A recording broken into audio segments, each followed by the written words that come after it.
Welcome to Almost Here, Round the Corner Future Technology podcasts with Richard Jacobs.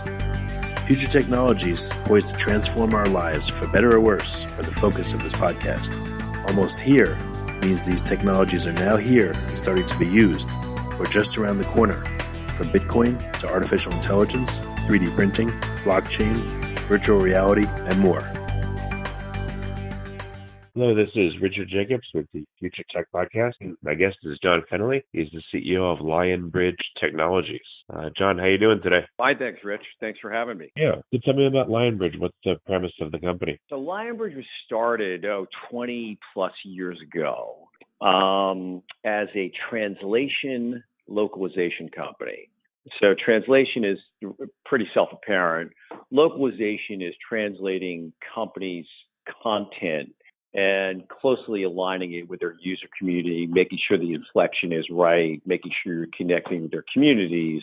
But I would say a more personalized way to translate. And then over the years, the company had acquired a number of companies in the translation and localization space. Started to get into some other lines of business around content and tech publishing and staffing and testing. And was publicly traded, and then about 18 months ago was taken private. So, yeah, I'm not familiar. What does that mean? Translation, localization. I know you define. Yeah, it, so translation is just what it is. So you have something that is produced in English, and you want to translate it into Russian, into Chinese, into French. And so the company saw a need saying, okay, it's kind of timing with a lot of globalization, but if companies want to roll out a product in a different market, then we can help them. We can translate their websites, their technical documentation, their user guides, et cetera. And I think what really changed the space was, and this goes back a lot of years, but traditionally companies said, okay, a U.S. company will build a product.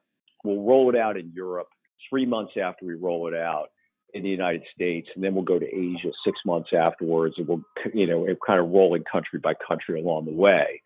And then some of the big tech companies in the U.S. said, no, consumer products companies is we want to roll out 140 countries tomorrow at 10 o'clock in the morning in the local market, and we want all of our documentation, we want all of our materials, we want all of our collateral to be ready, and that we can have a product launch that is timed to simultaneously go in multiple markets.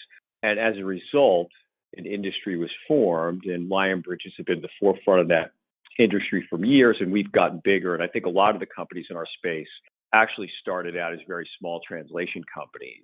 And then over the past 15, 20 years have actually grown to be quite bigger than they probably originally envisioned. Well, it seems like it's more than just translation. I mean, there's I'm sure a lot of people go, oh, why don't you just use Google Translate? But, it falls way short. As we talk about localization and really understanding, we cut across multiple verticals. So we've always had a big footprint in the technology sector, but we're also in hotel, the leisure segment, financial services. And so effectively, we've got a broad community of 20 or 30,000 translators around the world that are primarily freelancers. And many of them have very specific experience in those, either with the companies that they translate for or within those industries. So they absolutely understand the brand inflection, they understand the messaging, and they understand the difference between a literal translation and a nuanced translation that will resonate in the local market and make sure it's perfect for the consumer. And so that's one of the simple reasons why some of the automated translation tools come up a bit short. Yeah, I've always thought, growing up, Chinese restaurants needed a translation localization because they would have beef with vegetable instead of vegetables, and they would miss the S's, and they just could have done something to smooth it out. I guess it's a small example, but a very pertinent one. Yeah, I would think culturally too, you can't just translate stuff. Like you said, some stuff literally translated would sound crazy. And then some cultures you probably, you shouldn't even have certain stuff translated. And, any examples of where a culture was different enough that you had to actually rethink a product, or you would let a customer know, hey, this just isn't going to work in this country or this region because of the culture at all? Yeah, I think there's certainly been some of that. I think that the much more simple example is you just have, something that is innocuous from Nike is just do it, right? So you've got a couple of words, and those can have very, very different connotations in different markets. So you need to bring a translator to a particular market that absolutely understands first who the customer is, what their brand represents, who their ultimate consumer is, and to make sure that there is nothing that could be offensive, politically incorrect, whatever it might be, with a very, very simple translation. And that's truly, I think, the essence of localization is that you connect with the local market, the local buyer, the local community, and you absolutely have that inflection perfectly, and you avoid all the obvious pitfalls that might come as a result if you did. Well, I'm sure you have some stories of maybe funny things or nature. Of course. There's all kinds of things that happen. You have some incredibly offensive language and sexual innuendo and things that have come up with botched translations in the past, and that's frankly why a number of customers go out and they hire folks like Lionbridge.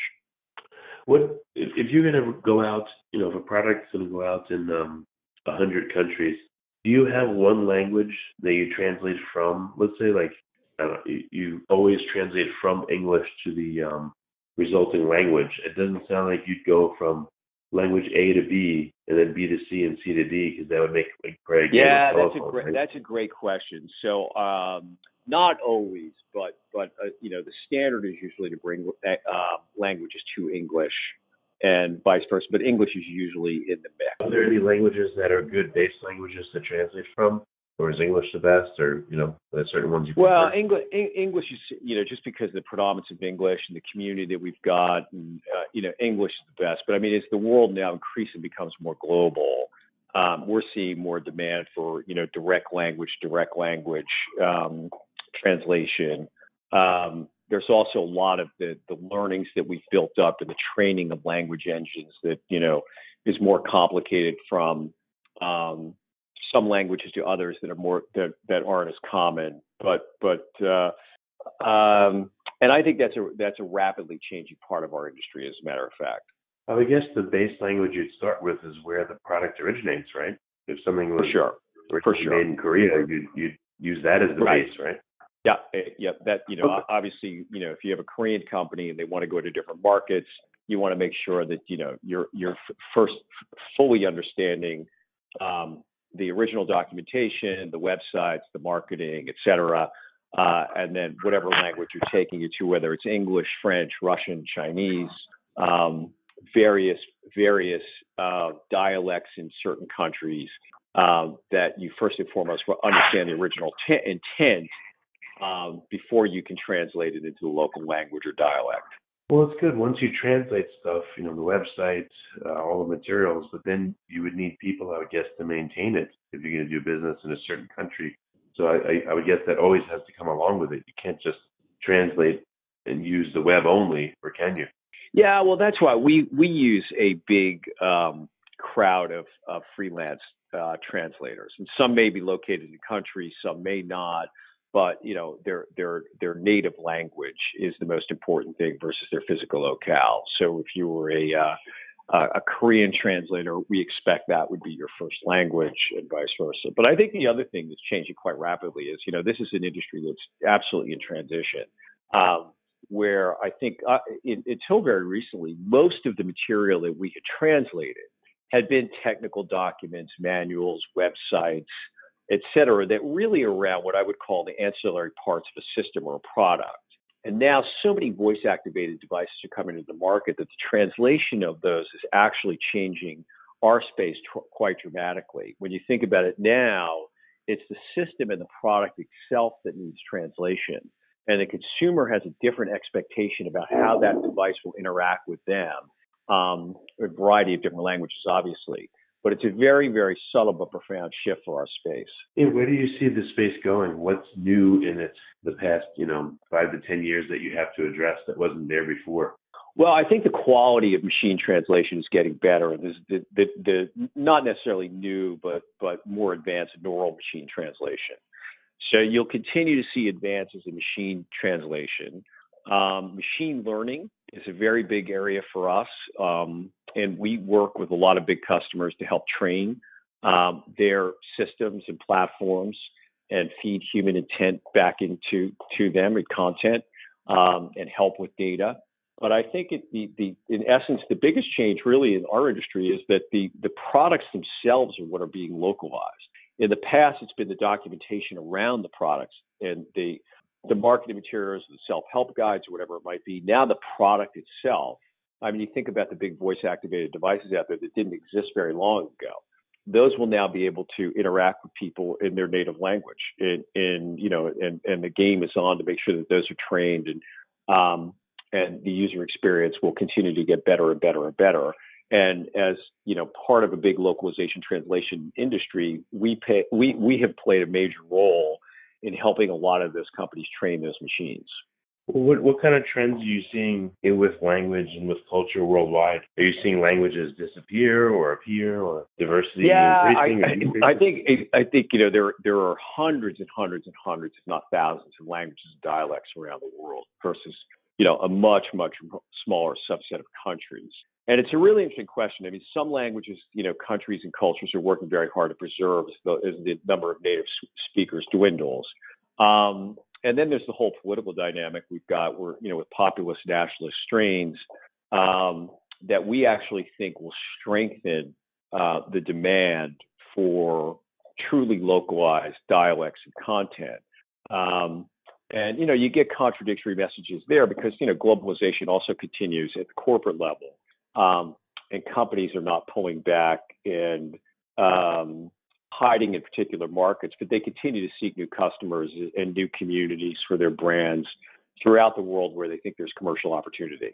Okay, I just didn't know if you saw any unusual or surprising trends. Is there anything to you unusual or surprising or really fascinating that's happening or changing in the industry? Yeah, I think, there's a lot. And I would say, like lots of businesses and vertical industries, you had a lot of companies in our space, in the translation space, started out really as very small companies. And they have gotten much, much bigger and much more complicated. And they deal with very complex, large customers. We deal with 80 of the top 100 global brands in the world, companies. And you've had what have effectively been service-based organizations that are now transitioning to try and become technology-based companies. And that is a very, very profound shift for many companies, and many can't get there, right? And I think that many companies still think, in our space and others, okay, I'm a lot bigger than I was when I started. I didn't build scale platforms necessarily to support the kind of business I have today because we didn't envision that when we built the business. But how do I think technology first when it comes to creating new solutions for customers versus my standard, I got some business, I have to add some more people. And I think the folks that can successfully navigate that will be very well positioned. The ones that can't, I think, will struggle, if not stop being a viable commercial entity.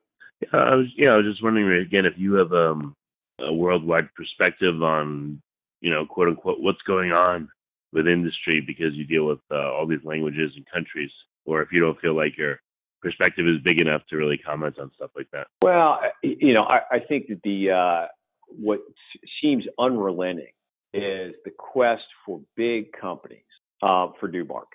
And so you look at, and it goes across industries, whether it is technology, manufacturing, leisure, financial services, maybe them to a lesser degree, but scale is everything. And you look at the number of acquisitions that have been made, the number of investments that are being made in growing global brands, that there's a huge appetite to continue to expand commercially across the world and expand your reach into different markets. And I think that has, if anything, accelerated over the last 5 or 10 years. And folks like Lionbridge, we play an important part of that, but we want our customers to think, hey, if I want to go create more revenue in a market where I'm not particularly large today, or I don't have the market share that I'd like, then we'd like to participate and go along with our customers to try to help create more connectivity with their brand, their buyer communities, their user communities in those markets. And I think at a macro level, you see the companies with large global exposure have outperformed most metrics. Probably most importantly, then their stock prices seem to have done better than folks that have a bigger bias towards their domestic or less of a global footprint. So, all right, very good. So, what do you see as the future of Lionbridge? What's happening in the next 6 months or a year? The crystal ball. I think that we will try to continue to rapidly become a more of a technology or technology-enabled services company. We've got 3 or 4 key criteria for us. And, we were a company that was made through acquisitions. We want to simplify our company. We want to make it easier for customers to do business with us. And we want to make it easier for our employees to do business with our customers. We want to focus on our people. My personal belief, if you have the right people and you have the right culture, environment for them to thrive, that only good things will come with that. And ultimately, your customers will benefit. And, customers are everything to us. As we have gone on a journey to really become a outside-in customer, to have all our employees put themselves in the shoes of our customers, think about how do we lead with customer-led solutions? How do we think first about customer-led solutions? Why are customers asking us for certain things? What does it mean? How do we be more innovative? I mean, we're really lucky as a relatively small company in the big scheme of things. We deal with the largest, most innovative companies in the world. And so we get to participate with them in some very exciting endeavors. But as I continue to tell our folks, hey, we've got to be able to move at the same speed they're moving to supply them with the solutions they need from us. So lots of things happening with us. The pace of change is constant. And I think, that we are in the midst of an industry that is trying to go from the services-based companies to technology-based companies, where things have been done, I think, over the years very manually, and automation is coming, technology-enabled solutions are coming, and that pace will continue to be, I think, quite rapid for us. All right, well, very good. So what's the best way for people to get in touch and to inquire about your services and how they're priced and, if it's per product, per brand, et cetera? Yeah, so easy is lionbridge.com. And then anybody can find me at LinkedIn at John Fennelly and at Twitter at John_Fennelly at Lionbridge. And would love to hear from everybody out there. Well, very good. Well, John, thanks for coming on the podcast tonight. I appreciate it. Rich, thanks so much for having me. You have been listening to Almost Here, Around the Corner Future Technology podcast with Richard Jacobs. Subscribe to this podcast, post a review to discover more future technologies that are poised to transform our lives for better or worse, such as Bitcoin, artificial intelligence, 3D printing, blockchain, virtual reality, and more.